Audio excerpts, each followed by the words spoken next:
Nursery থেকে গাছগুলি আনছিলাম কয়েকদিন আগেই। ভাবলাম আজ সেগুলিরে নতুন ঘর দেওয়া হোক। শুরুতেই মাটিটারে ভালো করে রেডি করে নিলাম। তারপর একে একে খালি টপের মধ্যে মাটি দিয়া সুন্দর এই বুতাম ফুলের চারাগুলি লাগাই দিলাম, সাথে দুইটা জবার চারা আর এরিকা পামের চারাটিও বসাই দিলাম।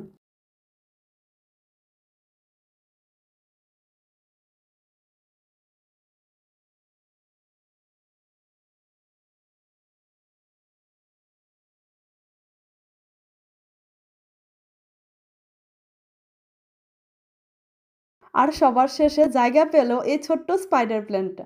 গাছ লাগার কাজ শেষ কইরা সেরা সব গাছের গুড়ার মধ্যে হালকা কইরা জল ছিটাই দিলাম। ওফ, যা গরম পড়ছে আজকে! নিচে আয়া সেরেই আগে এক গ্লাস ঠান্ডা ঠান্ডা টক দিয়ে শরবত বানাইয়া খাইয়ে নিলাম। এইবার শান্তি। এরপর সোজা চলে গেলাম স্নান করতে। আমাদের বাড়ির গন্ধরাজ গাছটাতে এখন প্রচুর ফুল ধরে।